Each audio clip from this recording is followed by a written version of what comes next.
বিভিন্ন পৌরাণিক কাহিনী বলতে গিয়ে আমাদের প্রায়শই সমুদ্র মন্থন এবং বিভিন্ন নাগের কাহিনীও আসে।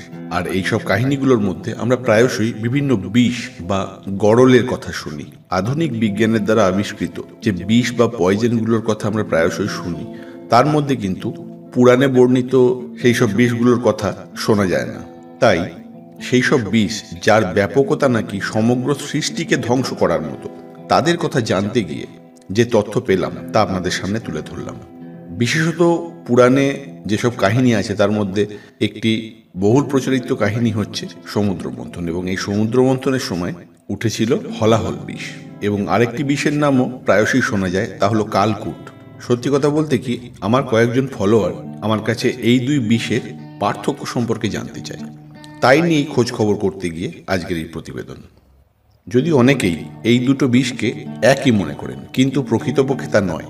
পৌরাণিক মান্যতা অনুযায়ী কালকূট হচ্ছে ব্রহ্মাণ্ডের দ্বিতীয় শক্তিশালী বা বিষাক্ত বিষ, আর হলাহল হচ্ছে সব থেকে শক্তিশালী বিষ। এই বিষের তীব্রতার মান অনুযায়ী পুরাণে 9 ধরনের বিষের উল্লেখ পাওয়া যায়, এবং এই 9 ধরনের বিষকেই পুরাণে উল্লেখিত সব থেকে বিষাক্ত বা সব থেকে ধ্বংসাত্মক বিষ বলে মনে করা হয়। এবং বলা বাহুল্য যে কালকূট এবং হলাহল এই দুই বিষও এই 9 ধরনের বিষের মধ্যেই প্রথম তালিকায় পড়ে।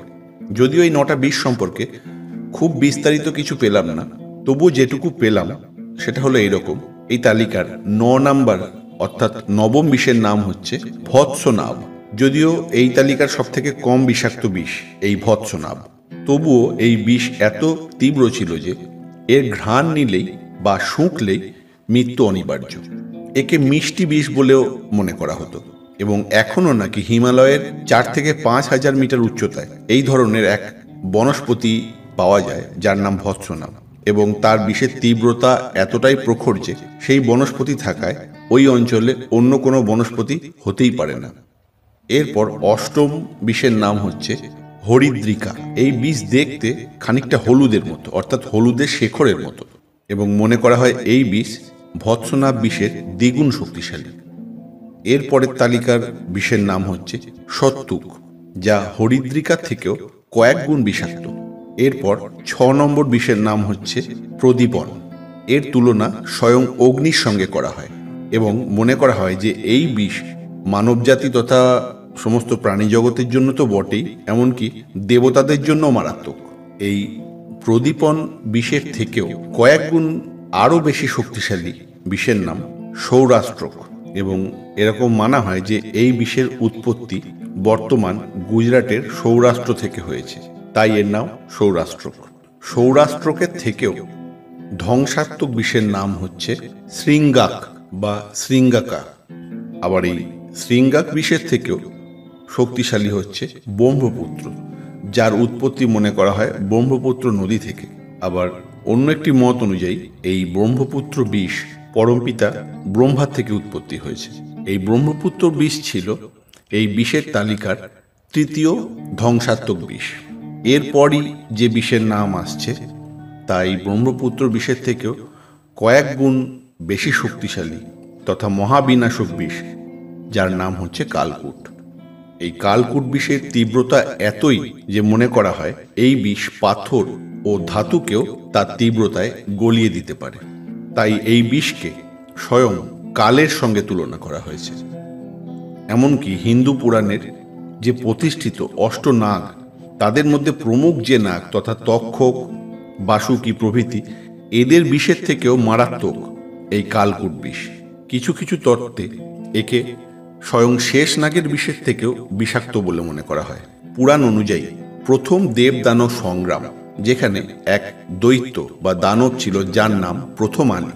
এই প্রথমালীকে যখন দেবতারা বধ করেন, তখন তার রক্ত যে যে জায়গায় পড়ে সেই সেই স্থানে এক ধরনের বিষবৃক্ষের জন্ম হয়, যা ছিল প্রচণ্ড বিষাক্ত বা প্রচণ্ড মারাত্মক। পরবর্তীকালে এই বিষকেই মহান ঋষিরা কালকূট বিষ বলে অভিহিত করেন। অবশেষে যে বিষের নাম আসে তা হলো হলাহল, এবং এই হলাহল বিষ কালকূট বিষের থেকেও অনেক গুণে বেশি শক্তিশালী। এই বিষ এতটাই মারাত্মক যে এই বিষের প্রভাব দেবতাদের পান করা যে অমৃত তার প্রভাবকেও নষ্ট করতে পারে। অর্থাৎ অমৃত পান করেও এই বিষের হাত থেকে নিস্তার নেই এবং সমস্ত ব্রহ্মাণ্ডকে এই বিষের প্রভাব নষ্ট করতে পারে বলে মনে করা হয়। সবারই জানা থাকলেও সংক্ষেপে বলি, সমুদ্র মন্থনের সময় প্রথমে বেরিয়েছিল এই বিষ।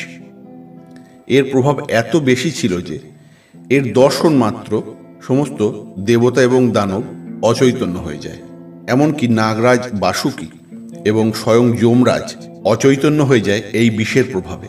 এই বিষের তাণ্ডব দেখে ব্রহ্মা অনুভব করেন যে এই বিষ গোটা সৃষ্টিকে ধ্বংস করতে পারে। তাই তিনি বিষ্ণু শরণাপন্ন হন এবং ব্রহ্মা বিষ্ণু একত্রে মহাদেবের শরণাপন্ন হন এবং স্বয়ং মহাদেব নিজে এই বিষ পান করে সমস্ত সৃষ্টিকে ধ্বংসের হাত থেকে রক্ষা করেন এবং মা পার্বতীর শক্তিতে এই বিষ তার কণ্ঠেই আটকে থাকে এবং তখন থেকেই তাই শিবের কণ্ঠ নীল হয়ে যায় এবং তাকে নীলকণ্ঠ বলে আখ্যা দেওয়া হয়।